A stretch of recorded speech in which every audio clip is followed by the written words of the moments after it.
Olá, boa tarde. Meu nome é Ana Romã, eu sou uma das curadoras da exposição A Terra. Opa, calma.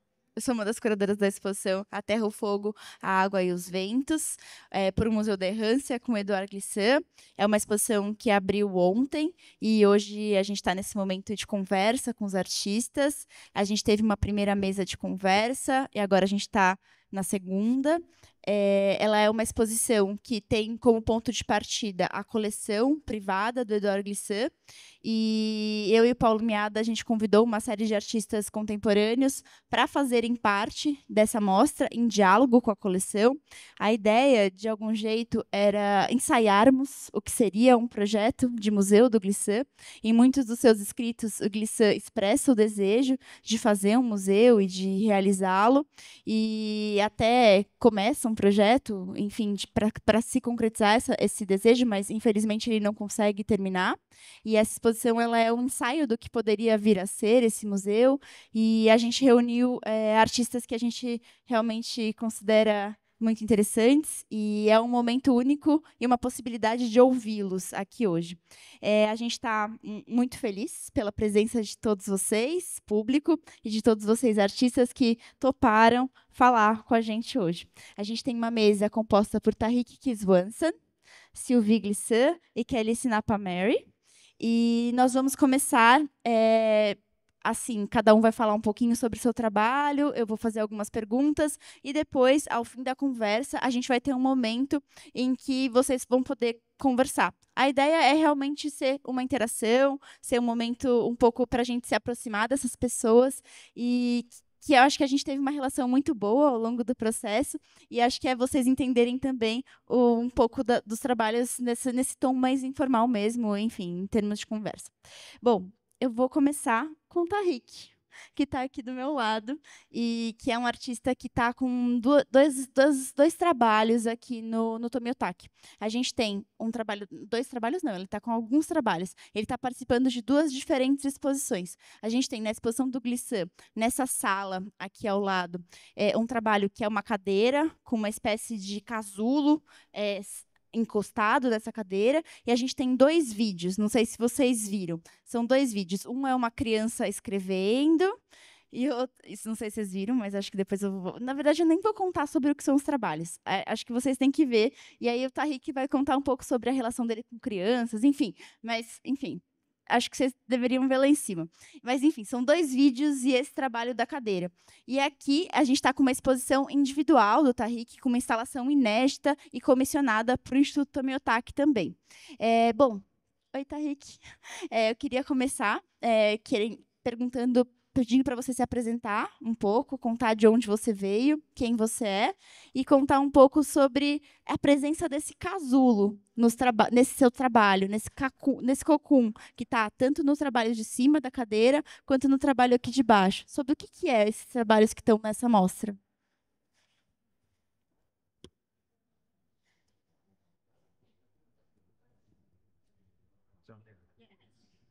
Euh, En français, ok. Je suis. euh, c'est difficile quand on parle beaucoup de langues. Não, eu vou me Alors, je me apresentar présente. antes de Peut-être mais nada. d'abord, Eu sou je suis artiste, donc artista, eu je monto monte des œuvres obras à em l'exposition exposições de Edouard Edouard Glissant Glissant, et e aussi pour aqui lui ici também embaixo, no à Marne Instituto avec le Tomiotaki, como Tomiotaki. ela citou. Eu moro em J'habite Paris, à mas Paris, sou mais je suis originário. originaire, enfin, ma Os famille, mes meus parents, ils sont pais de são de Jérusalem Jerusalém e et ils ont eles demandé pediram l'asile en asilo na Suède en Suécia em 82 82. et moi je suis né Eu, en na, banlieue eu en Suède nasci en na 86. periferia, na Suécia, em 86. Donc Depois disso, après ça, eu j'ai vivi em vécu Londres. à Durante Londres 10 pendant anos eu 10 ans, j'ai estudei aussi étudié arte. l'art. E Et agora là, faz ça 15 fait anos que eu 15 ans vivo que em j'habite à Paris, eu Paris et je travaille. trabalho, eu J'ai fiz o aussi fait les Instituto de Beaux-Arts de Belas Paris Artes, eu comme tenho um master. mestrado em Belas Et Artes em Paris. en ce moment, Atualmente eu estou j'écris aussi ma escrevendo thèse à a minha l'Université de Lund universidade en na Suède. Suécia, a minha tese de mestrado. E Ici, je aqui, montre qual é a mostra? en São fait des peças pièces qui as mais recentes do meu trabalho e as mais antigas, porque os filmes, né, faz alguns anos, né, mas o tema criança volta a muito dos meus trabalhos mesmo hoje, e muitas vezes são crianças que nasceram numa periferia das nossas cidades na Europa, e que nasceram em periferias, muitas vezes a presença de imigrantes é colocada, mas como eu mesmo, é a minha própria história. A gente coloca em cena a própria história. Lá em cima são dois filmes na exposição Edouard Glissant, ou um filme que é a criança justamente da terceira geração de argelinos, que fala, perdão, de como as línguas vão desaparecendo através, né, ao fio, né, ao longo de 3 gerações. Os avós que chegaram à França e falavam árabe, e depois os pais, né, ou seja, os filhos desses avós, o árabe começou a desaparecer, e na terceira geração, ou seja, a geração presente, onde as crianças, os filhos, já não falam de modo algum a língua dos pais e dos avós. O que se vê no filme é essa criança, né? Eu dei um poema em árabe e, na verdade, a criança não conhece a língua, então ele desenha o árabe. Então, o filme que eu comecei a fazer em torno da questão da perda, a perda através dessa primeira, segunda geração de imigrantes na Europa. O outro filme foi filmado em Nova York, na biblioteca de Edward Said. Ele é uma figura muito importante no meu trabalho, sempre foi uma figura importante para mim. E nesse filme a gente vê uma criança de 6 anos que aprendeu as letras do alfabeto, mas que está aprendendo, na verdade, a ler, que acabou de começar a aprender a ler. Então, a criança escolhe os livros na biblioteca de Edward Said, lembrando que Said morreu de um câncer e que, como ele era professor durante a universidade durante 30 anos, ele doou a universidade à universidade, e assim fundou-se o Edward Said Reading Room, né? Então a gente vê a criança, escolhendo, né, livros dentre, né, Chomsky, Glissant, escolhendo autores, né? E a criança tenta ler aqueles livros, mas como eles são muito complexos, a linguagem acadêmica, e é uma criança, a criança, ele fica gaguejando, com aspas, evidentemente, diante daqueles textos. E aí nós temos a peça, então, como você disse, que é o casulo, né, que está nas 2 instalações, e que se tornou uma forma praticamente emblemática do meu trabalho, que fala de no meu trabalho, e fala de transformação, renovação. E a gente vê, então, em cima de uma cadeira brasileira de 53, né, oriundo da imigração brasileira, eram as cadeiras sobre as quais os imigrantes se sentavam como chegavam no final dos anos 40, quando o imigrante chegava ao Brasil, né? A onda uma das mais importantes de imigração no Brasil, anos 40, final anos 40, início dos anos 50. Então, você tem uma criança sentadinha ali naquela cadeira. E além dessa cadeira, a gente também tem um trabalho aqui, nessa sua exposição individual, que se chama Limiar e que diz respeito a esse estado de suspensão. Existe uma suspensão tanto desse corpo que repousa nessa cadeira, encosta nela, e aqui, na verdade, o que você suspende é também o espaço e essa experiência, e tem um banco, tem outros elementos. Conta um pouco sobre o que são esses elementos, e acho que vale dizer que a exposição do Tahrik aqui, essa instalação inédita, individual, composta para o Instituto Tomiotaki, ela tem uma história também relacionada a um processo de colaboração institucional que o Instituto Tomiotaki desenvolveu com o MAN São Paulo. Então, essa exposição e a viabilização dessa instalação passa por essa relação, e é muito importante agradecer ao MAN pela possibilidade de termos essa instalação que dialoga muito intimamente com a nossa exposição do Edouard Glissant. E, bom, Tahrik, conta um pouco desses outros elementos que compõem a instalação e por que essa suspensão do espaço também.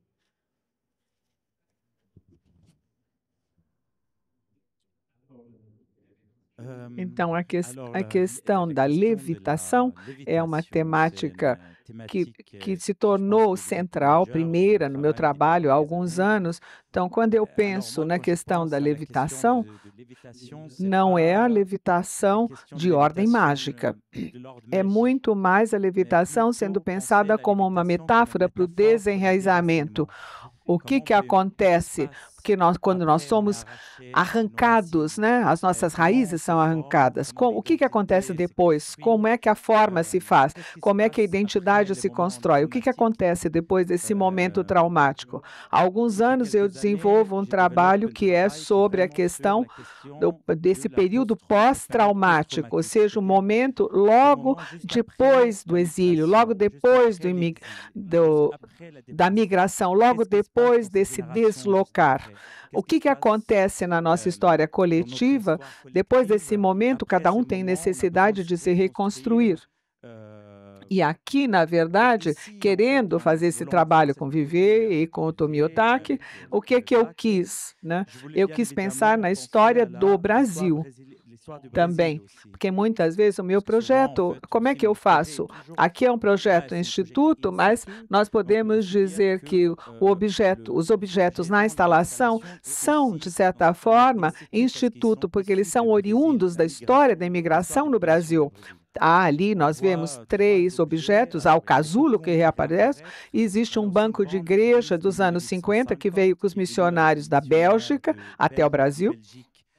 E o terceiro elemento é a cadeira, né, do escritório de imigração, que é de 1953, ou seja, tem um período de praticamente 100 anos em que esses 3 objetos permeiam esse intervalo de encontro. Faz um tempinho já que eu desenvolvo esses espaços que são praticamente mentais, ou seja, nós temos às vezes 2, 3, 4 objetos. Eu não tento forçosamente de criar uma narrativa entre os objetos, apesar de eles serem carregados de uma história muito forte, muito poderosa, porque eles são carregados, a gente pode pensar na religião, por exemplo, como um instrumento de violência na história do Brasil, mas ao mesmo tempo é um objeto que tem um apelo, né? Simboliza para muita gente no Brasil o apaziguamento, a religião como um modo de procurar para um certo alívio. A cadeira, para mim, é muito importante. Eu trabalhei com o Museu de Imigração do Brasil, de São Paulo, Museu de São Paulo, Museu da Imigração em São Paulo, para justamente entender quem eram as pessoas que fabricaram os móveis do Museu da Imigração, do escritório de imigração, ou seja, do órgão oficial de imigração naquela época, e nós procuramos pelo Brasil todo para localizar as cadeiras dessa marca. Simon Moves eram 3 irmãos. Quem era o fabricante oficial, né? Era uma fábrica de móveis para o governo brasileiro. Então, eles faziam todos os móveis para todos os postos de imigração, escritórios de imigração no Brasil todo. O que é interessante é que esse mobiliário, quando a gente vira de ponta cabeça, tem o carimbo, porque essas cadeiras iam de escritório para escritório de imigração. Então, nesse caso, nós estamos falando do quê? De cadeira sobre a qual os imigrantes se sentavam quando chegavam ao Brasil. A gente pode pensar que é um interstício esse escritório de imigração, no qual se vê esses objetos desenraizados, estão num estado de suspensão, mas nós podemos pensar que esses objetos são também oriundos, derivados de uma troca, de um intercâmbio transatlântico, ou seja, de corpos, ideologias, objetos, etc. Eu não tento fazer uma narrativa ou de definir, enfim, esses 3 objetos coexistem juntos, né? Eles falam ao mesmo tempo de regeneração, de reconstrução, mas também do lado mais sombrio da nossa história coletiva.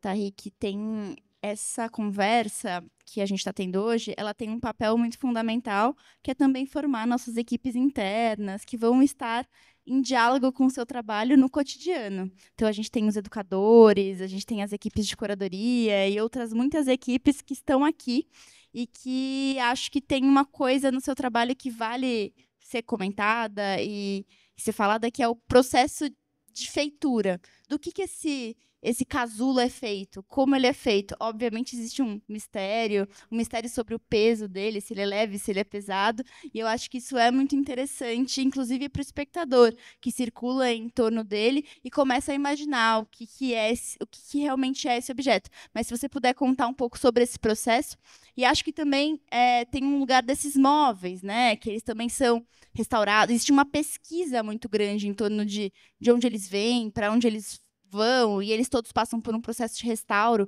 antes de estarem aqui. Enfim, queria que você comentasse um pouco sobre esse aspecto de fatura mesmo do trabalho.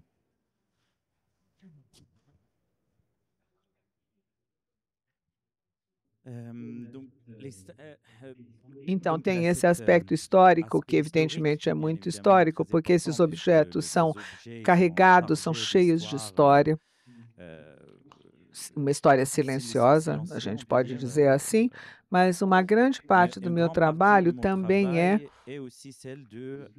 de trabalho de escultor, ou seja, eu trabalho de maneira muito física no espaço.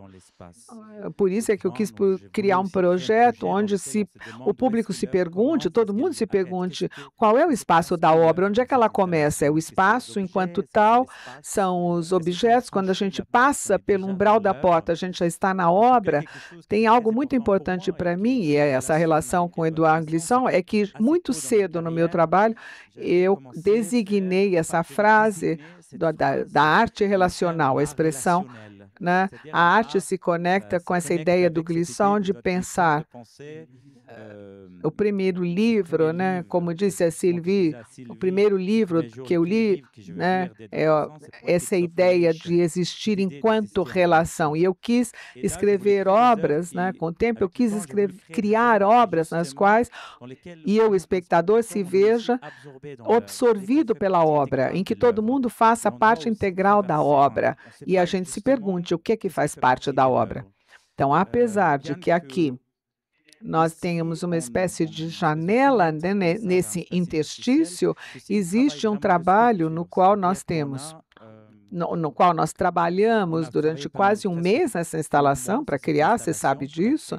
É um trabalho o casulo é uma peça que eu levo um tempão para fabricar, porque a gente não põe numa máquina de um lado e sai do outro, né? Então você tem todo um trabalho com fibra de vidro, então tem camadas de pintura, a estrutura de metal no interior, então é um trabalho manual mesmo. E isso é falando do casulo, né? E eu pensei no trabalho, no tamanho, o trabalho do meu corpo. E esses casulos são quase que metafóricos, né? Algo entre algo novo, uma crisálida, uma semente. Você pode pensar num abrigo, mas eles são com frequência integrados na arquitetura. Aqui no Tomiotaki, nós pintamos todo o espaço da mesma cor que o casulo. Ele quase que se dissolve na arquitetura, no espaço. Quanto ao mobiliário, é um grande trabalho de restauração. Alguns anos, fazer uma restauração é quase como que fazer arte, de pensar o restauro como um meio de ressurreição do artista que diz que, olha, isso aqui não pode ser esquecido. A gente vai restaurar isso para que esse objeto não desapareça. Mas, ao lado disso, há também um trabalho enorme de engenharia, né? Porque criar um mobiliário que levita é muito trabalho de engenheiro, não só de restauração, mas de adaptar algo, né, de 250 quilos que possa levitar, é um baita trabalho de engenharia.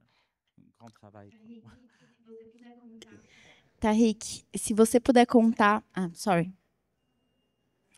Se você puder nos contar um pouco mais dessa sua relação com o Edouard Glissant. O Tahik é um dos artistas que faz parte do board do Edouard Glissant Art Found. Então, eu queria que você contasse um pouco desse seu encontro com o Glissant, de que maneira isso aconteceu. Você começou a contar um pouco sobre isso, mas queria que você desenvolvesse um pouquinho mais, por favor. Eu penso que o meu primeiro encontro com os textos do Glissant, eu devia ter uns 17 anos. Eu nasci em Londres, né? Então, eu estudei, eu fui à biblioteca em Londres, da escola, né? E lá eu vi aquele livrinho chamado A Poética da Relação, né? Poetic of Relation. Eu não sabia nem um pouco o que era, mas eu achei que o título era bárbaro. Aquilo era muito intrigante. E eu perguntei ao meu professor de teoria na época, né? Faz muito tempo, né? Faz 20, 25 anos agora. Quem era Édouard Glissant? E ninguém sabia responder, porque hoje em dia, veja, as novas gerações conhecem muito bem, quem faz arte, trabalha com arte, conhece muito bem, muita gente conhece muito bem, mas naquela época as pessoas não sabiam quem era o Édouard. Então, eu perguntei aos professores, no plural, e eles não sabiam, não conheciam. Eu li aquele livro e já naquela época eu queria trabalhar no domínio, na esfera da escultura, e muito cedo eu fui influenciado por aqueles escritos, por aqueles textos. Claro, ele não é um filósofo, ele é um poeta antes de mais nada, né? O modo dele escrever, o modo dele descrever o mundo, eu nunca tinha visto nada daquele jeito. Para mim foi muito direto, porque, como eu disse, eu cresci num prédio de 27 andares na periferia, né? E em cada um dos 27 andares tinha gente de um país diferente. Então, aquilo ecoava muito na minha história, na minha infância. Ali eu passei minha infância, mas ali também tinha algo de uma outra ordem. O Édouard utilizava palavras que falavam para mim, como opacidade, como tremor, né? As palavras eram muito provocadoras no meu trabalho com escultura. Quando se olha para o casulo, né, tem essa herança, toda essa aproximação com o trabalho do Glissant, né, com essa proximidade, essa presença, algo que não se revela logo de cara, mas que é circular, que atravessa a questão do migrante. Meus pais chegaram, né, na Suécia, então foi preciso construir, né, o que o Édouard Glissant chama de o migrante nu. Né? Ou seja, ele tinha tantas coisas na escrita dele, né? Ele falava tanto de personagens, mas também personagens artísticos. Então, durante anos eu desenvolvi obras que são, de certa maneira, podem ser lidas, eu espero, através da escrita do Glissant. É preciso dizer, eu também escrevo. Eu editei 3 livros de poesia. A questão das palavras, a sensibilidade das palavras me toca profundamente.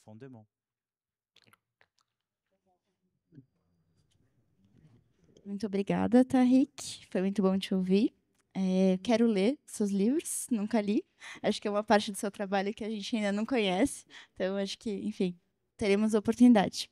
Agora eu vou passar para a Sylvie, que está aqui com a gente. A Sylvie, quando vocês entram na exposição, tem um trabalho nessa parede aqui, que é um barco se desfazendo ou se constituindo.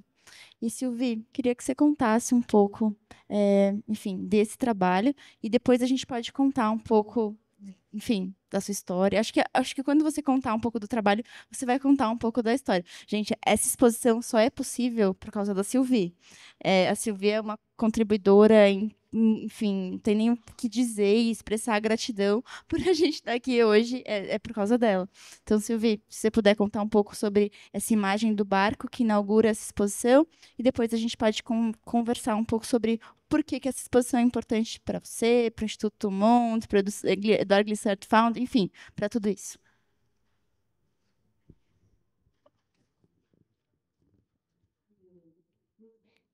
Então, boa tarde a todos. Talvez seja um pouco esquisito eu fazer parte dessa exposição, considerando a minha relação que vocês conhecem com o Édouard e a relação com esse projeto.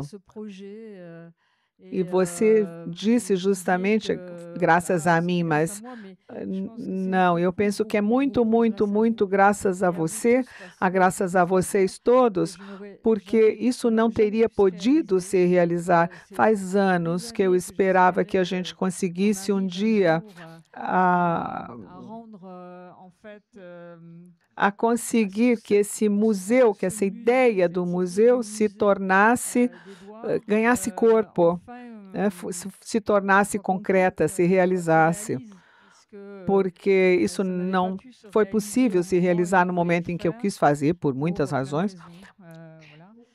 Então, sempre ficou assim, né, como um desejo, como algo, como num sarcófago, né?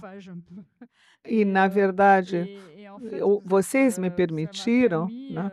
Na verdade, essa coleção, e a exposição, como ela está sendo feita, como ela foi montada, com o diálogo que vocês conceberam, com todos esses artistas que vêm de toda a parte, é muito extraordinário isso, porque a gente entra, a gente penetra, né, nesse universo, nesse sonho do Édouard Glissant. Ele não era um colecionador de arte, ele nunca comprou obras, não era isso de modo algum.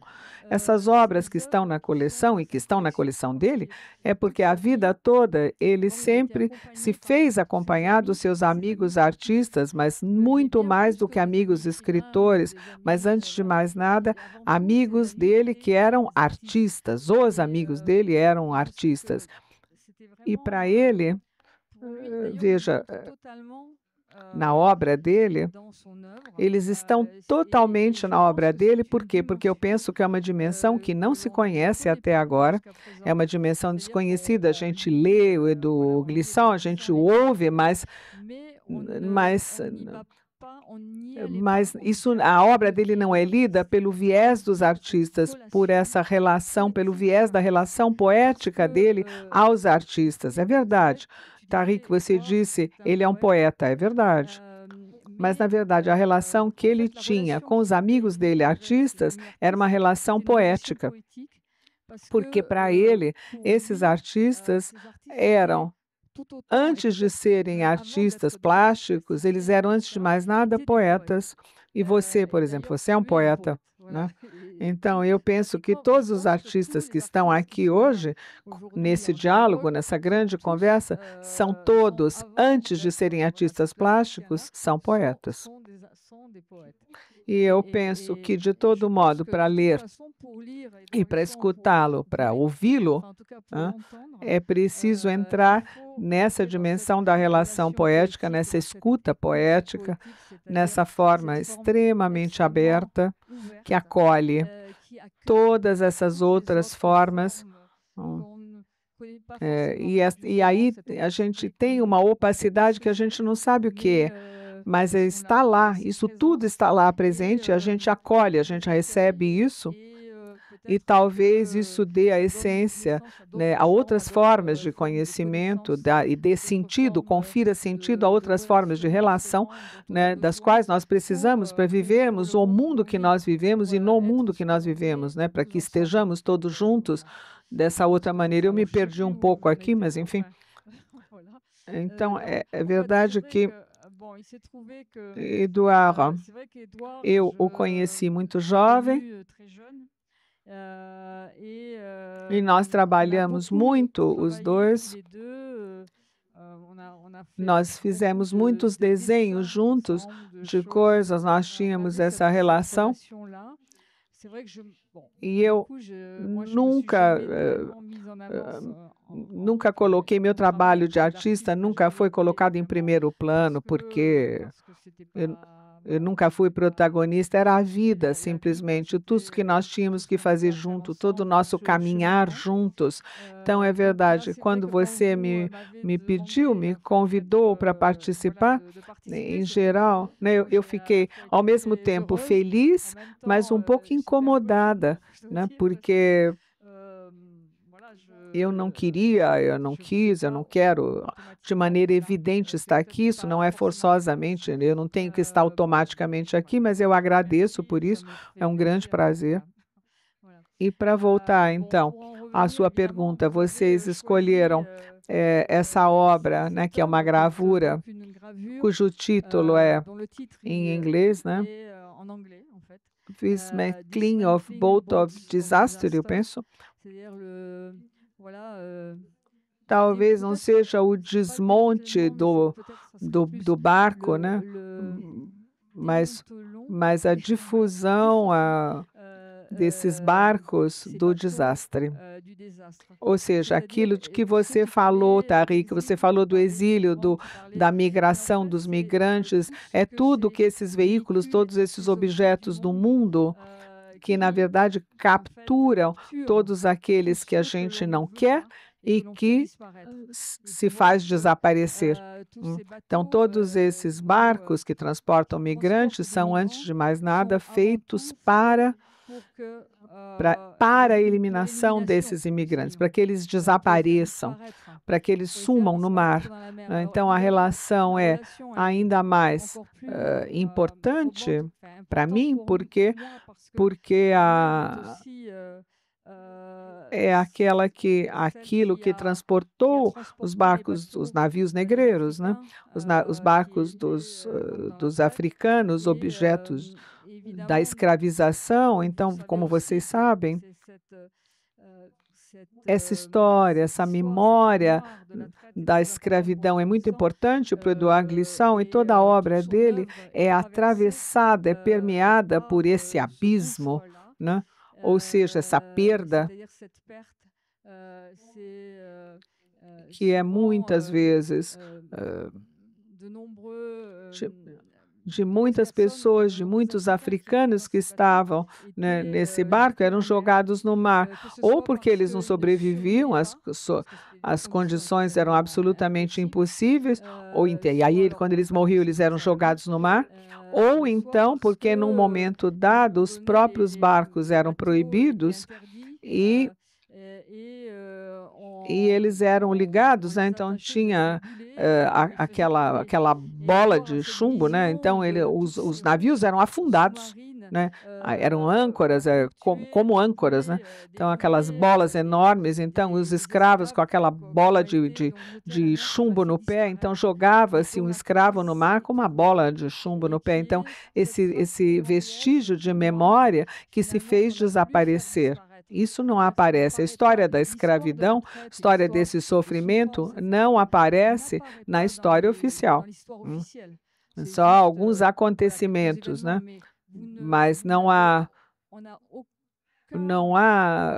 pontos de identificação, pontos de relato profundo do que aquilo foi de verdade, a não ser em obras como de poetas como Édouard Glissant e outros, claro, há números, claro, Aimé Césaire, como Opressão Suécia, enfim. Do que nós estamos falando? Os historiadores da memória são todos poetas, que carregam, que nos trazem essa memória, não só essa memória, mas todos esses pontos de identificação dessa história íntima, não só dos sofrimentos, mas também de tudo que é resistência. Tudo o que... Do que nós estamos falando? Nós estamos falando de transformação, de metamorfose, mas da resistência também, dessa passagem, né, desse umbral, né, que se atravessa e, de repente, você tem o que? Tudo aquilo vira de ponta cabeça quando você cruza esse umbral e você se torna outra coisa. E ali você encontra novas formas, né, com certeza. E, na verdade, né, dessas histórias terríveis, novas humanidades apareceram, surgiram, e são todos os povos de hoje. Muitos artistas nos mostram também. Para Édouard também era muito importante de encontrar todos esses vestígios que nós carregamos em nós. E nem sempre sabemos que está lá, mas nós não sabemos que é isso. E eu penso que trata-se de falar de falar de tudo aquilo que tinha desaparecido, mas que num momento dado nós não sabíamos que estava lá, mas nós não sabíamos definir, nós não sabíamos dizer, e que agora reaparece. seguramente nas formas que nós criamos, em todas essas representações que nós vimos, em toda a parte, todas essas formas que eu posso classificar de poéticas antes de serem obras de arte, são formas poéticas. Acho que isso que você falou no começo,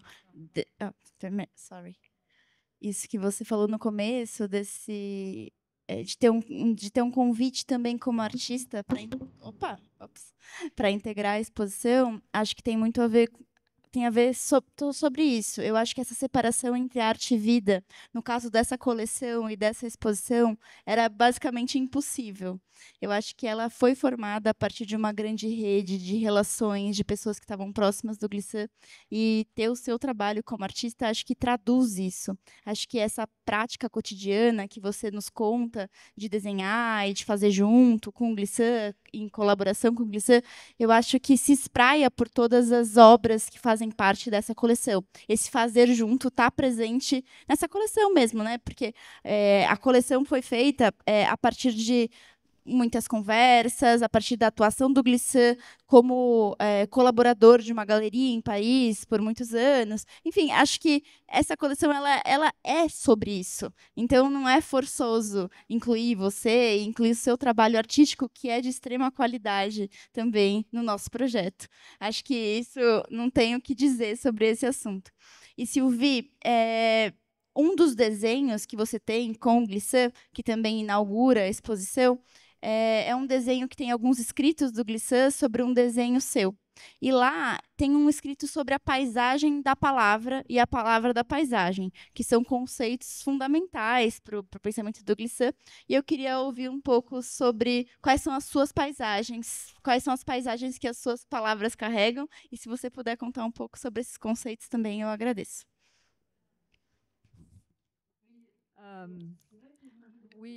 É verdade que você está evocando isso para o Glissant, para o Édouard. Nós trabalhávamos juntos a partir da tinta, né, encre de China, e ele pegou uma caneta, né, um bambu, né, e da mesma modo como eu utilizava a tinta para fazer o desenho que vocês podem ver lá em cima, ele mergulhava naquela mesma tinta o bambu e escreveu essa frase que você citou. Eu espero que a palavra, escrever a palavra da paisagem. Então, isso é muito importante, evidentemente. Se você escolheu essa frase para que ela esteja aqui, é porque é uma das temáticas essenciais, centrais do Glissant. E sim,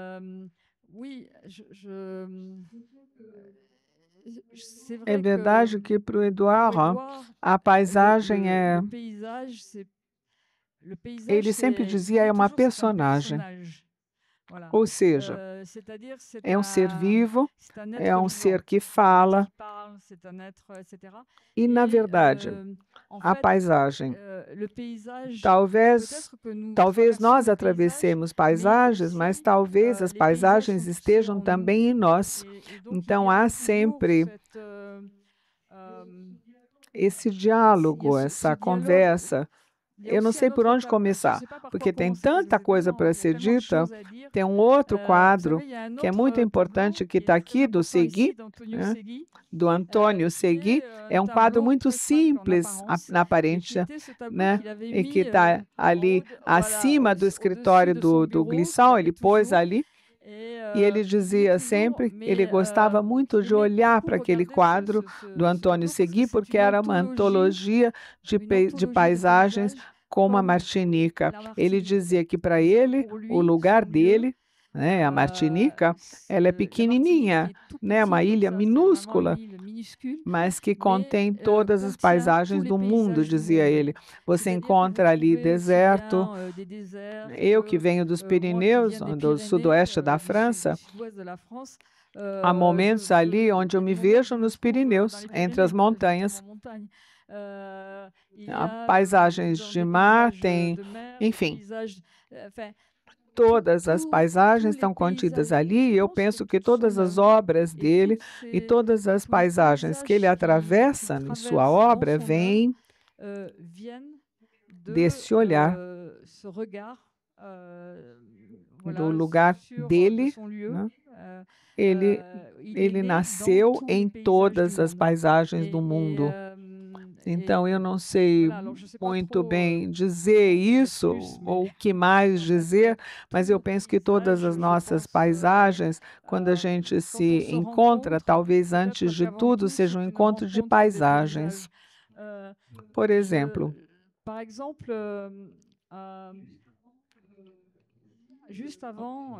um pouquinho antes da exposição, da abertura da exposição aqui, dois artistas brasileiros, dentre os quais a Rayana Rayot, que está aqui presente, está aqui, né?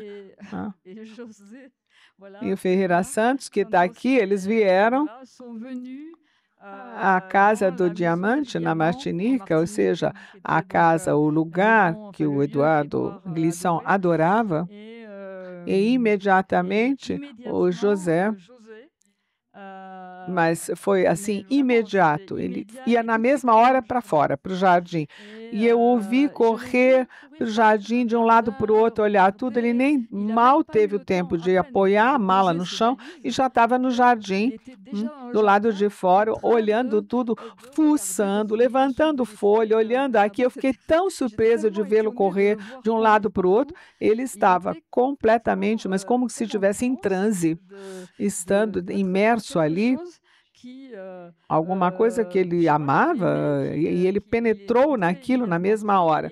E quando eu voltei no dia seguinte, ele me disse, mas você sabe que você tem essa planta, tal planta, ele tinha pego não sei quantas folhas, ele me fez sentir o cheiro daquelas plantas, daquelas folhas todas, me fez tocá-las, e ele me dizia, você sabe que você tem plantas medicinais aqui, você tem muita coisa nesse teu jardim. Eu disse, não, não sei muito, não, enfim, eu não tinha visto, e ele me mostrou essas plantas.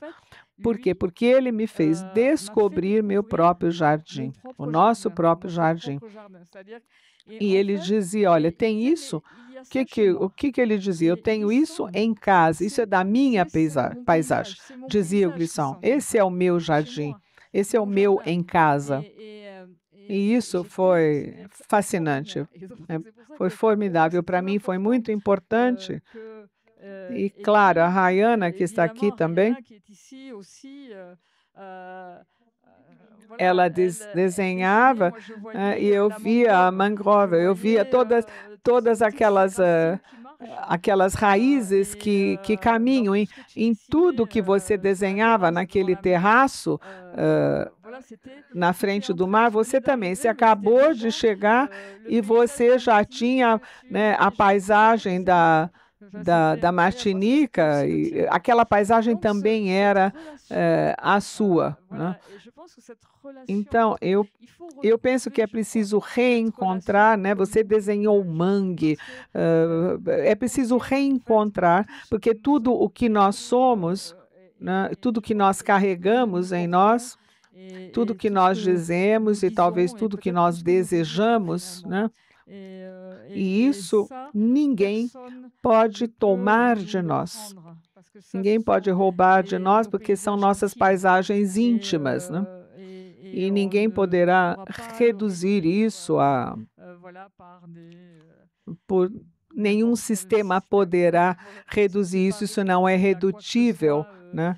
Na nossa vida. Muitas vezes nós sofremos muitas imposições, mas as nossas paisagens não podem sofrer essas imposições porque elas nos habitam. É preciso reencontrá-las, nós precisamos caminhar por nessas paisagens íntimas novamente. Muito obrigada, Sylvie. E a última pergunta que eu tenho a fazer é um pouco mais institucional. Eu queria que você comentasse um pouco o que são essas duas instituições, o Instituto Monde e o Glissant Art Fund, que são as instituições que colaboram com a gente nessa exposição e que você também tem uma atuação junto a elas. Sim, em 2006, o Édouard, ele criou o Instituto de Todo Mundo, do mundo todo, e ele dizia, ele já tinha criado uma escola nos anos 70, na Martinica, e ali ele criou um outro local, porque ele queria que aquilo fosse um lugar comum, lugar para todo mundo. Ele dizia, nós temos que criar agora lugares comuns, espaços comuns, onde nós estejamos, ele dizia, espaços em que os pensamentos do mundo encontrem outros pensamentos do mundo. Ou seja, esse Instituto do mundo todo, de todo mundo, é um jogo de palavras, foi criado para acolher todas as poéticas, nas quais nós organizamos inúmeros encontros com vozes que vêm do mundo todo, e todo mundo fala ali. Eu não sei muito como definir, não há um planejamento prévio, né? Acontece um pouco em função de quem vem até nós, né? Há coisas que alguma coisa acontece, novos encontros, novos acontecimentos que fazem que novos espaços talvez possam se criar a partir do local do encontro. E eu penso que para ele é como sua concepção do museu, na verdade. Ele dizia que não é o museu que vai fazer as obras de arte, que vai definir, o que vai promover a obra de arte. São as obras de arte que vão fazer o museu. Ou seja, a partir do momento em que o museu não existe, antes da presença da obra de arte, do que isso cria, no momento em que mesmo nós entramos e olhamos, ou seja, antes né, do Tomiotaki, não existe essa exposição, não existia antes que isso tudo estivesse aqui e que nós todos adentrássemos o espaço. E eu penso que essa concepção é muito importante para o Eduardo, esse momento do acontecimento, do encontro e do mundo que, afinal de contas, aparece no momento em que a gente se encontra na presença de algo mais ou menos assim. Não sei muito.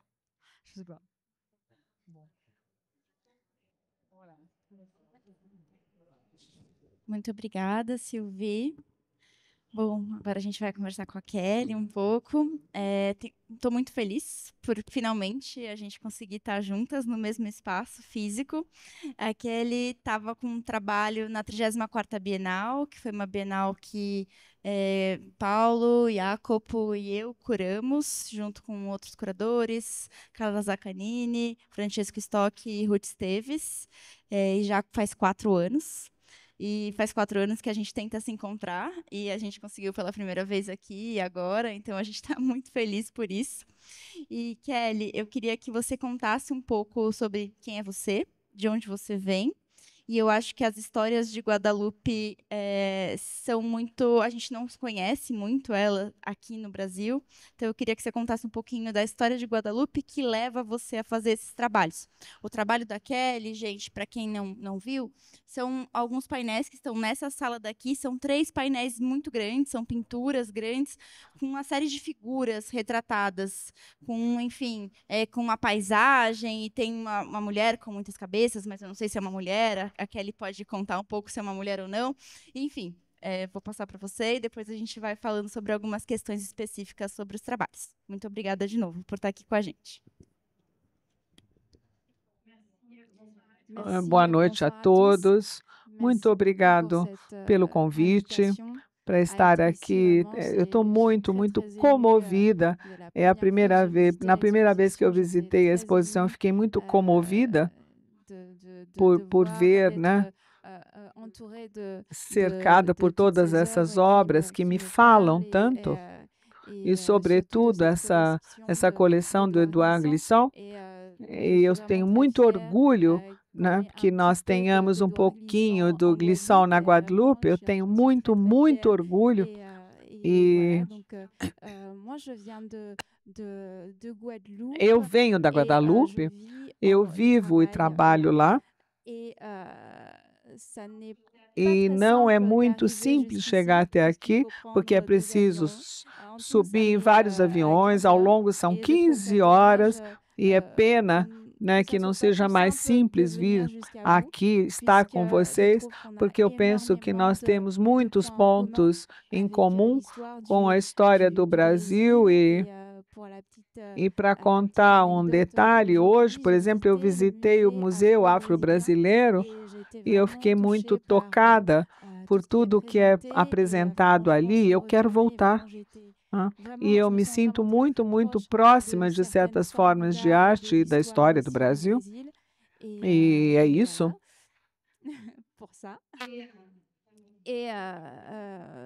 E para falar, então, um pouco do processo de criação do meu tríptico, né, que eu apresento aqui para essa exposição, nesta exposição. Isso foi extremamente muito esportivo, né, muito físico, mas ao mesmo tempo eu sabia que algumas coisas já estavam lá. Porque, na verdade, quando o Paulo e a Ronald vieram falar comigo, foram visitar meu ateliê, foi em dezembro, se eu me lembro bem, eles me falaram desse projeto de exposição e eu fiquei na hora muito animada com o projeto e, ao mesmo tempo, durante muito tempo, na James Cohen Gallery, eu tinha a minha primeira exposição, eu estava em plena criação, processo de criação, e aí eu fiquei pensando como é que eu vou fazer para realizar esse trabalho, e aí eu disse a mim mesma, bom, é a oportunidade ideal, e eu comecei a pensar sobre isso, a fazer croquis, a ler, e há elementos que vieram até mim, que chegaram até mim como uma evidência, mas é um trabalho também, é importante dizer, que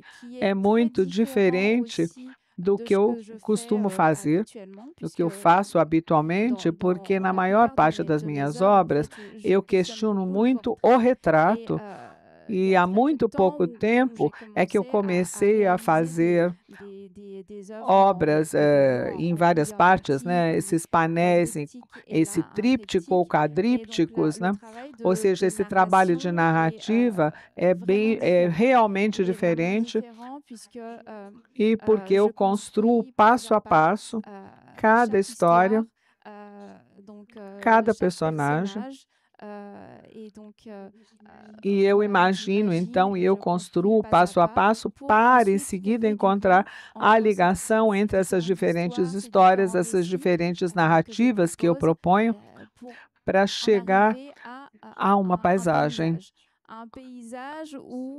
Uma paisagem na qual podem se mesclar o real e o irreal. E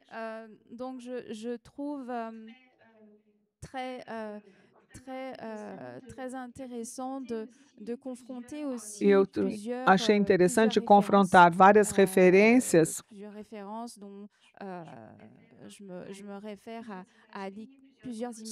Eu me refiro a várias imagéticas, várias iconografias, né?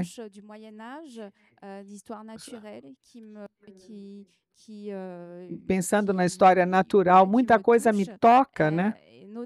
Notadamente a iconografia do hinduísmo, por exemplo, contos do mundo todo.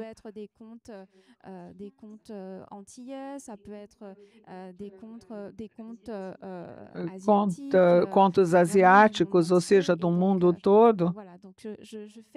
Eu faço muito vai e vem entre todas essas referências.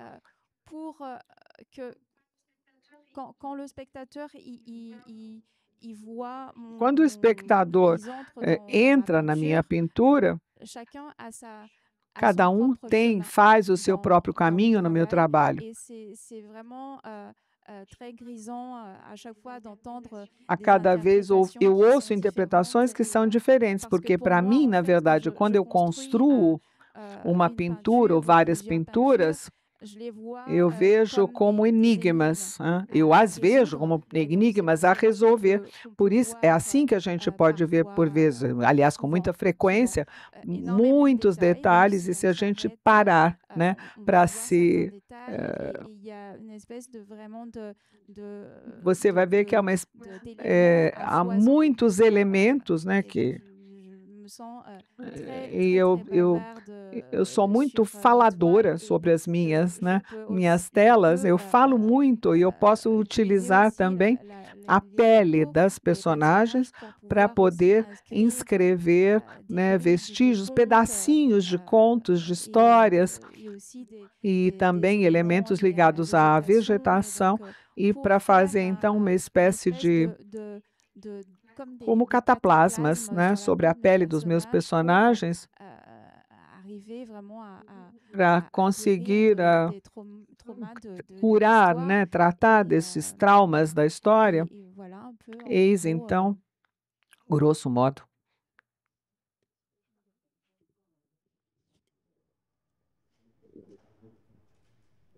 Kelly, no seu trabalho tem algumas personagens femininas.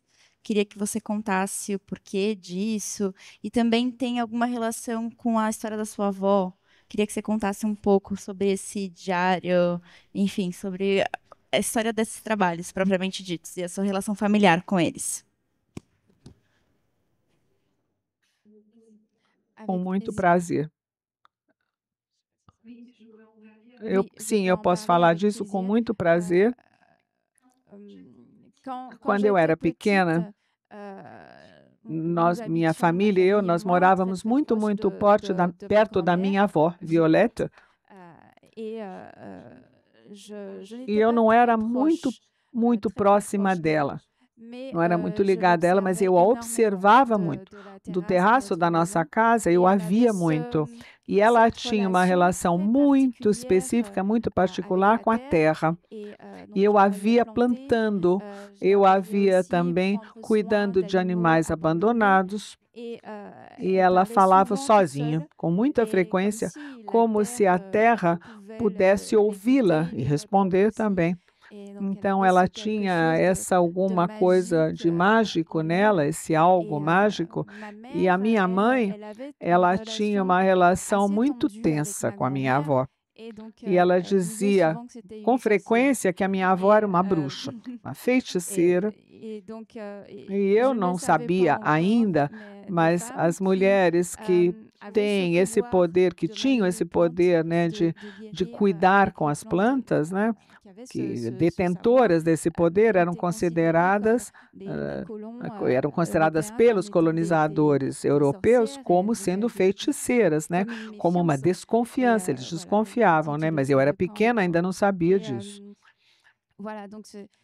Então, ela tinha isso, ela tinha essa aura, esse mistério em torno dela que me atraía muito, e eu já me sentia muito atraída pelo estranho, pela estranheza. E a minha avó era uma personagem que me questionava, que me instigava, eu era muito curiosa relativamente a ela. E havia também essa dupla crença, se eu puder dizer assim, porque ela praticava o hinduísmo e o catolicismo. Eu a via rezando com o terço dela, que ela nunca largava. Eu a via também enterrando uns vidros fechados misteriosos na terra, ou seja, ela era profundamente supersticiosa, e eu ficava observando minha avó de longe, escondida assim, meio escondida. Então, essa espécie de mistério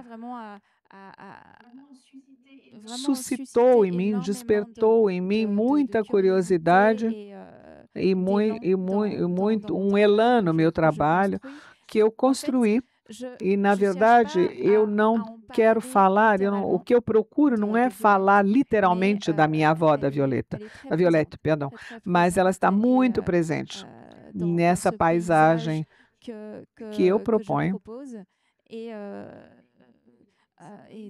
E ela simboliza todo um saber que deve ser protegido. Sim, é isso, um saber a ser protegido. E essa menina que a gente vê do lado esquerdo do tríptico que eu pintei, a gente vê essa menina, ela simboliza também uma arquiteta do sonho, né? Alguém que transporta para o outro lado. Ela simboliza a memória também, né? Aquilo que inventa, que constrói. E eu gosto dessa ideia de construir, de inventar, de encontrar estratégias para habitar nosso mundo, justamente para habitar a Terra, né? A imagem da mulher é muito presente, está muito presente e é muito presente no meu trabalho, né? Então, The Book of Violette on the Raft é um capítulo do meu trabalho e eu trabalho realmente em série, né? Então, se vocês tiverem curiosidade sobre isso, recuem um pouco, né, no tempo. Nas minhas séries anteriores, vocês vão ver que há uma série toda uma ligação entre o que eu fiz em 2020, especialmente uma exposição à qual eu fui convidada para participar pelo Chris Serrilla, e a minha amiga participou também.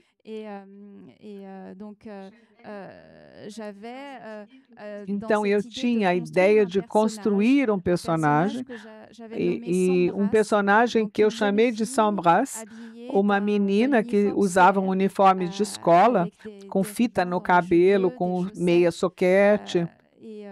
E essa menina é muito de mim mesma quando eu era criança, com esse desejo, essa ambição de criar como que uma espécie de comunidade, como um ecossistema, e de trazer com ela outras crianças. E também com uma ideia também de construir juntos, de procurar juntos, de privilegiar, de colocar em cena os saberes ancestrais, de criar relações, de criar ligações.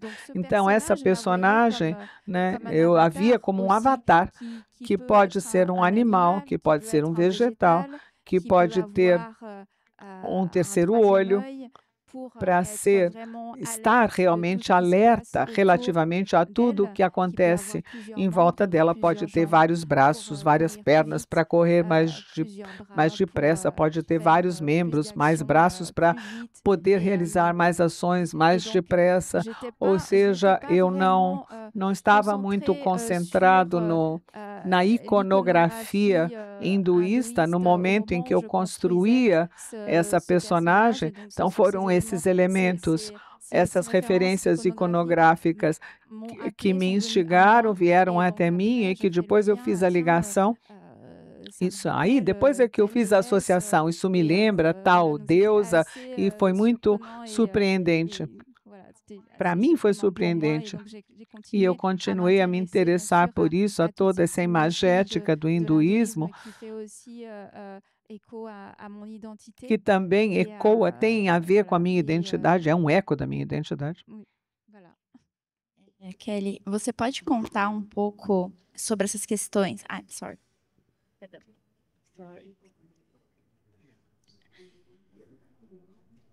Sobre essa questão da sua identidade mesmo, a presença dos hindus, dos indianos em Guadalupe é uma coisa que sempre que a gente conta e que a gente fala, porque é um dado biográfico seu, da sua origem, mas é um dado biográfico de um processo, enfim, de colonização, enfim. E você pode contar um pouco sobre essa presença hindu em Guadalupe? De onde vem e como isso se dá nesse contexto e nessa ilha?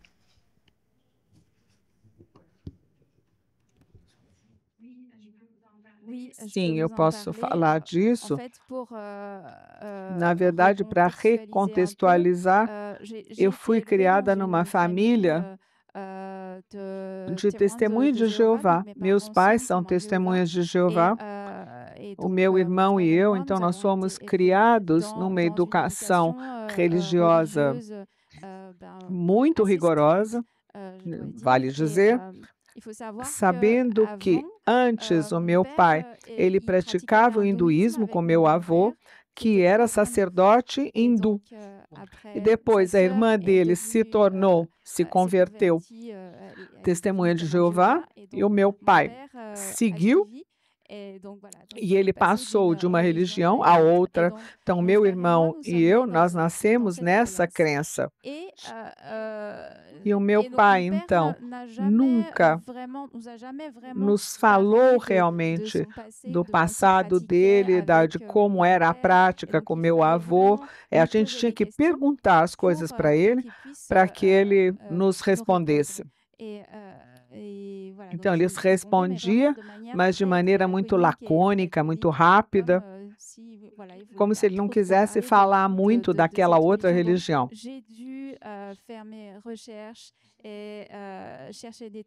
E eu quis, então, procurar, eu fiz toda uma pesquisa, eu queria testemunhos para saber mais sobre a minha própria história. Então, para começar a minha pesquisa, a minha busca sobre a minha identidade, isso começou em 2014, 2015, quando eu comecei a me informar, a ler sobre a história dos trabalhadores indianos,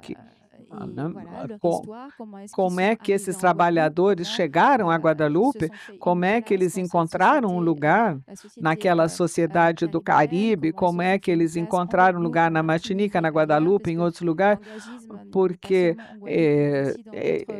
eles estão em outras ilhas do Caribe também, não só na Guadalupe. Eu falo do hinduísmo porque, na verdade, o hinduísmo, ele regrupa tudo que é herança. No hinduísmo, nós temos a herança da língua, também as danças sagradas, os testes sagrados, muitas heranças de saberes, né?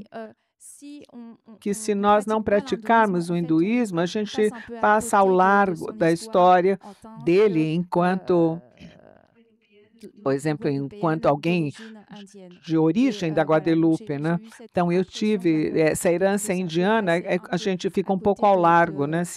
Então, eu tinha esse sentimento de estar distante da minha identidade. Então, eu fiz esse trabalho de pesquisa, as minhas buscas, e eu estou em contato também com uma amiga minha que estuda antropologia, ela faz esse tipo de estudo, então há muitos testemunhos, muitos depoimentos sobre a chegada dos trabalhadores contratados indianos, né, na Guadalupe, e ela me ajuda, ela me indica que textos ler, né, e muitos testemunhos que foram anotados, antologia mesmo de depoimentos, ela sabe tudo que é preciso saber sobre esses trabalhadores contratados indianos, e eu me interesso muito por depoimentos, é sempre um prazer ouvir isso, né?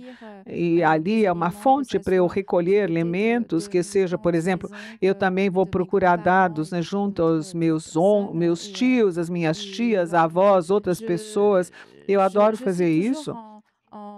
E eu estou sempre aprendendo sobre a minha história. Eu continuo a aprender sobre a minha história, mas também sobre o hinduísmo, no Caribe, porque o hinduísmo no Caribe e o hinduísmo na Índia são coisas diferentes.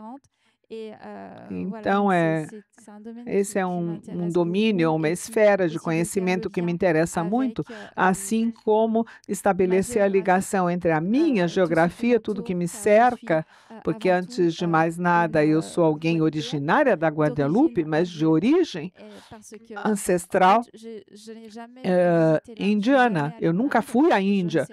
Eu não sei falar a língua de lá, o Tamula. Então, na verdade, A Índia, na verdade, para mim, sempre foi como uma espécie de fantasia, de fantasma que me habita para mim e para minha família. Quando eu era pequena, mais jovem, e que a gente via, por exemplo, filmes indianos do estilo Bollywood, que não representavam muito bem, né, o que a Índia era, os autores eram de pele clara, então aquilo não nos representava, a gente não é daquela cor, né? Então, para nós, a gente a gente via, nossa, isso não é da Índia, ou seja, tinha toda essa questão de qual é a nossa história, qual é a minha história.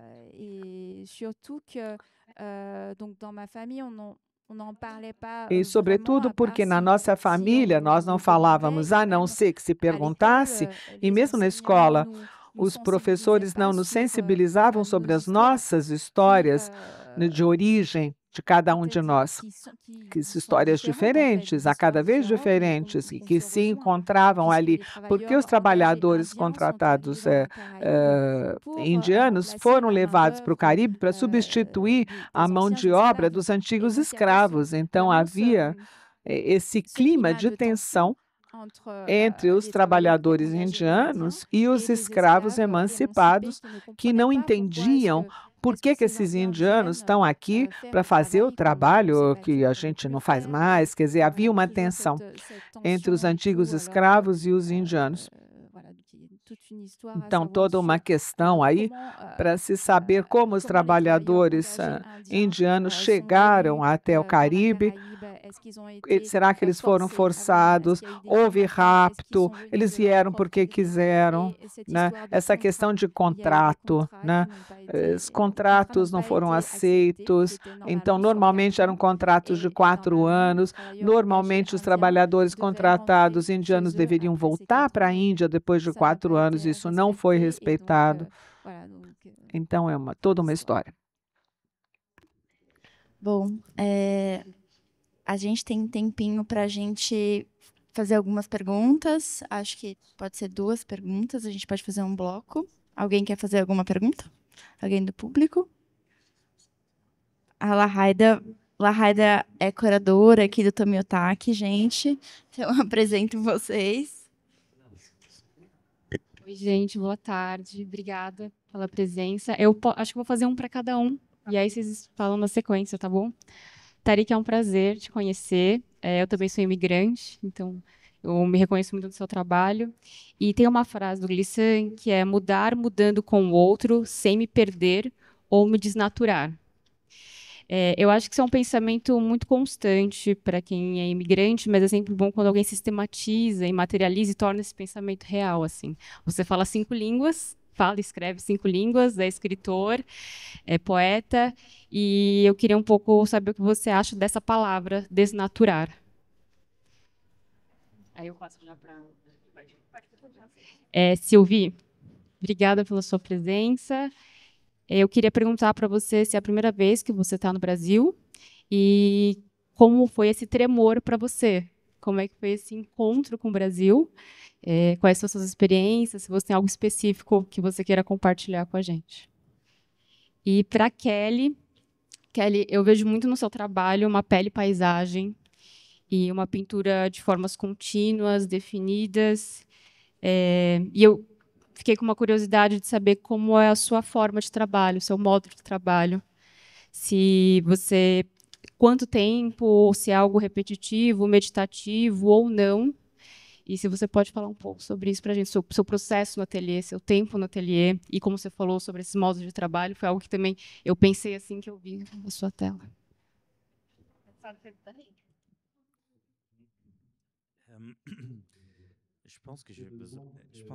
Eu acho que eu preciso de repetir. Il faut mettre le...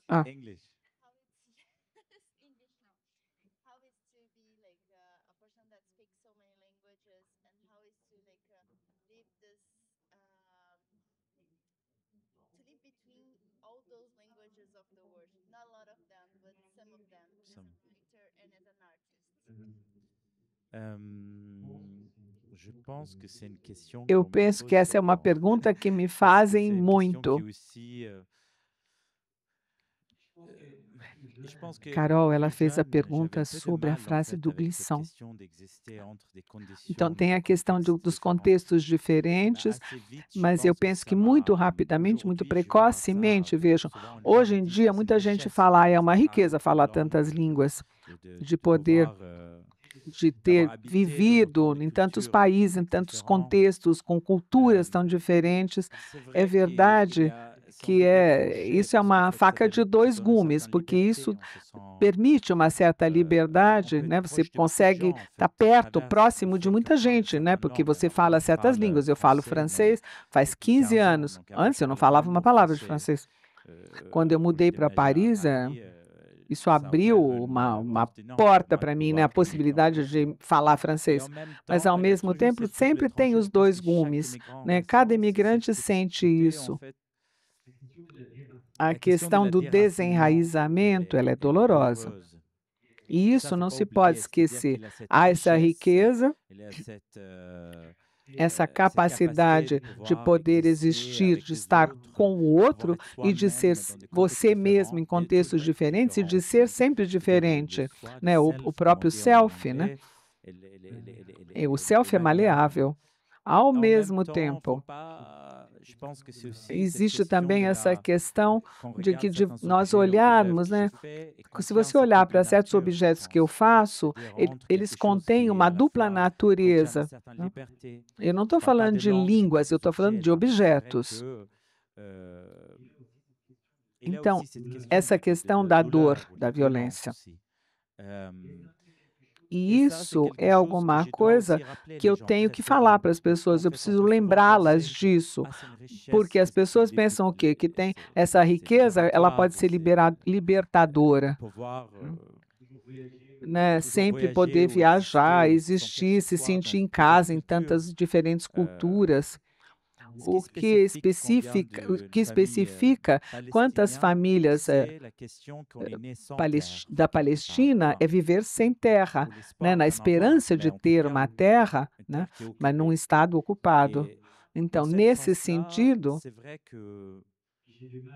eu tenho dificuldade muitas vezes de dizer, olha, eu pertenço a uma certa cultura ou a um certo país. Isso é mais forte para os meus pais, né? Esse trauma, né? Porque isso é generacional. Mas a primeira geração, né, que nasce na Europa, isso é mais forte, né? Nas antigas gerações. Eu vejo isso como uma riqueza, mas não se pode esquecer os que são oprimidos.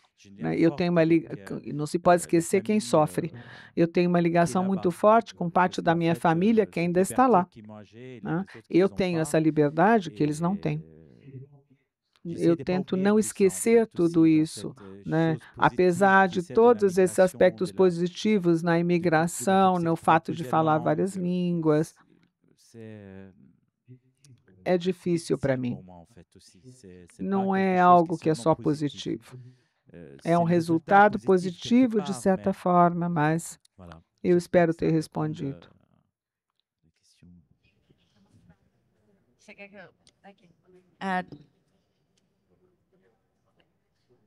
There is a Glisson quote. É uma frase do Glisson que é mudar mudando com o outro, sem me perder ou me desnaturar. Eu queria saber o que você acha dessa palavra desnaturar.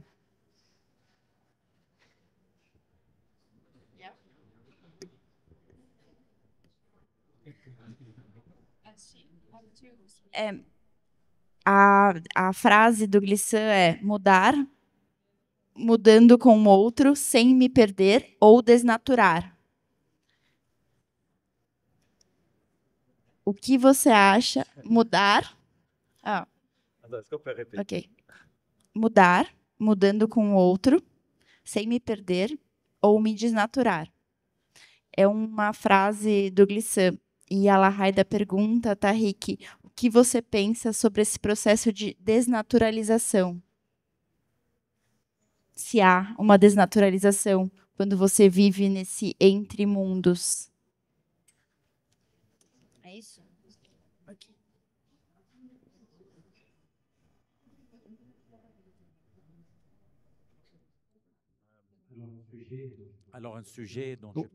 O tema do qual eu falei agora há pouco é da perda, é um tema central no meu trabalho. Então, a perda é que é uma faca de dois gumes, porque pela perda você libera um espaço no qual você pode se reconstruir. Mas a perda, como eu disse há pouco, é um processo doloroso. É claro, é verdade que eu tento me cercar de uma comunidade através da qual haja menos perda, dessa perda, algo da esfera do... Eu penso, nós estamos falando do quê? Quando a gente fala do imigrante, há algo que vai muito além da geografia e que vai além, fica muito além das fronteiras, pertence à ordem da esfera humana e que nos liga de maneira mais profunda. E isso faz nós falamos de línguas agora há pouco, mas tem algo que vai além da linguagem. E eu penso que a arte, o que eu faço, né, a arte para mim, são momentos, mesmo que eu escreva muito, a arte são momentos para mim, porque eu quis além da linguagem. Por eu considero que é algo que nós podemos comunicar entre nós, passar de um para outro, que vai além da linguagem. Então, para mim, ao menos enquanto artista, eu penso que hoje a minha arte é o único espaço no qual eu me sinto menos desnaturado. Porque, na verdade, é através da minha arte que eu comunico mais, mesmo que eu fale muitas línguas. Eu não sei se isso responde a sua pergunta. Sylvie, do you want me to remember the question, or do you remember? Okay. Microphone. Don't forget. No. Okay. Sylvie, a Lahaida pede para você contar um pouco sobre esse encontro. You have to. Sorry. Lahaida pede para você contar um pouco sobre esse encontro com o Brasil, sobre quais tremores. É a primeira vez que você vem para o Brasil? Como que foi esse processo?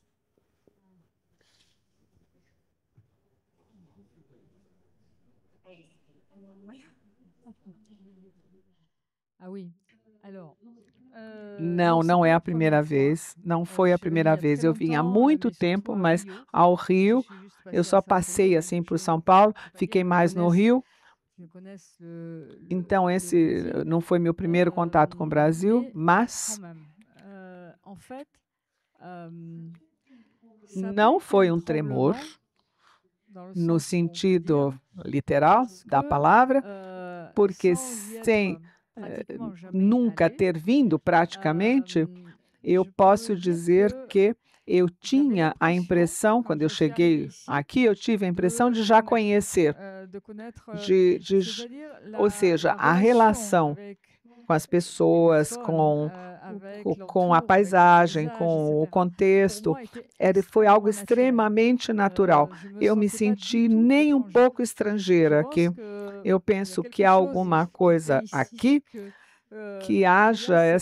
que faz que haja essa abertura. Não é surpreendente que haja essa exposição aqui, que haja exposição e que ela aconteça aqui, porque isso aconteceu, existe aqui uma forma natural de acolhimento, não só do outro, mas também do tremor do outro.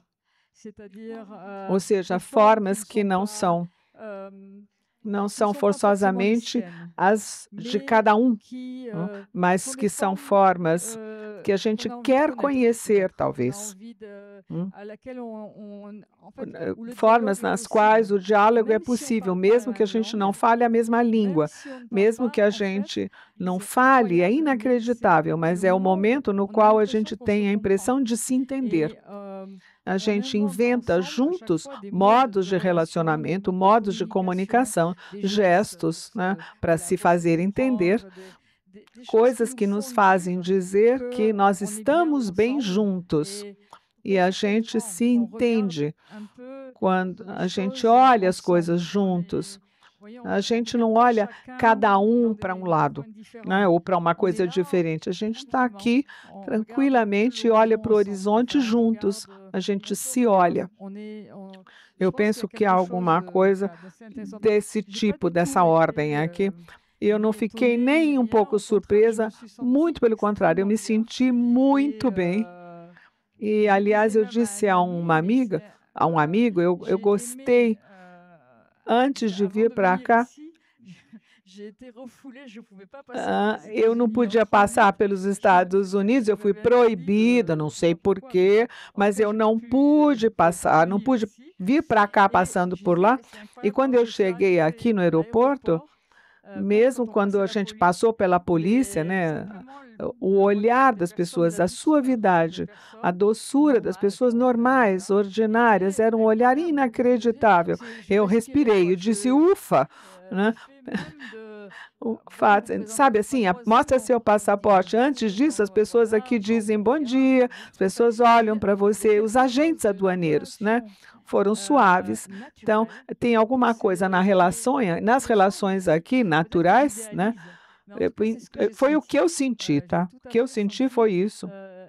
Eu me senti muito próxima, mesmo que eu não seja daqui e que eu conheça muito poucos brasileiros. Então, a expressão do tremor para o Eduardo é muito importante. É isso que vai contra os pensamentos que são seguros de si mesmo, esses pensamentos que fazem os sistemas fechados, né? Os discursos que são não tem nada em volta, não são discursos abertos, as palavras não são abertas, né? Então, eu penso que o pensamento do tremor é isso. O Glissant dizia também que o mundo treme. E se nós quisermos nos ligar ao mundo, é preciso tremer com ele, se nós quisermos combinar com o mundo. Então, esse é um modo de nos deslocarmos, né? Tremer não é medo para o Glissant.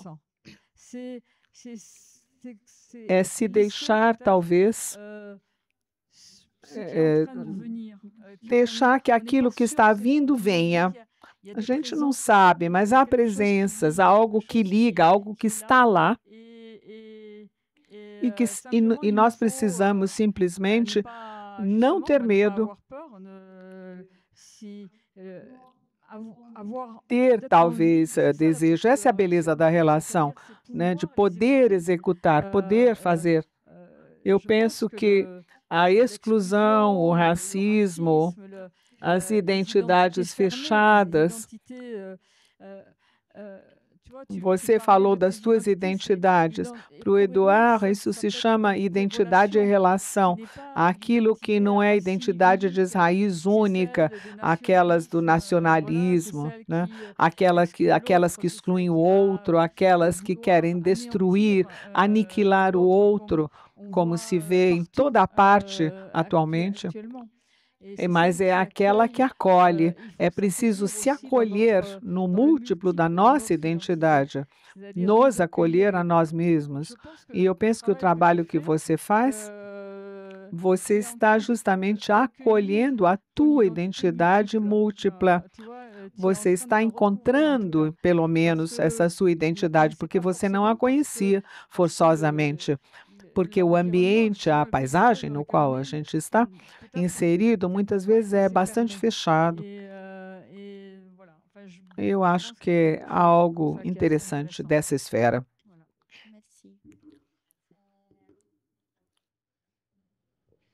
Kelly? Você pode nos contar um pouco como são as suas práticas de ateliê? Como que você trabalha? Então, o que eu dizia é que a oficina para mim, o ateliê para mim é como um templo, um laboratório de experimentação, de exploração. Então, quando eu estou no meu ateliê, eu fico muito muito à escuta, muito atenta, muito aberta para o exterior, né? Fora de mim, né?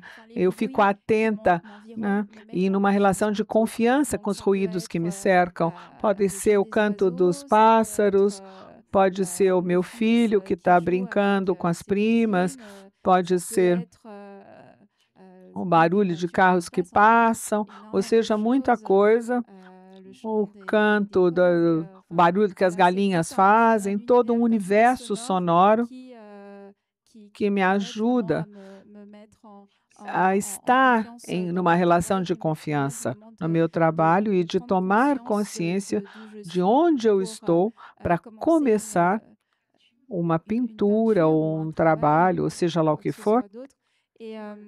E eis então, muitas vezes também, para pintar, eu ouço música, eu ouço muito podcast, né?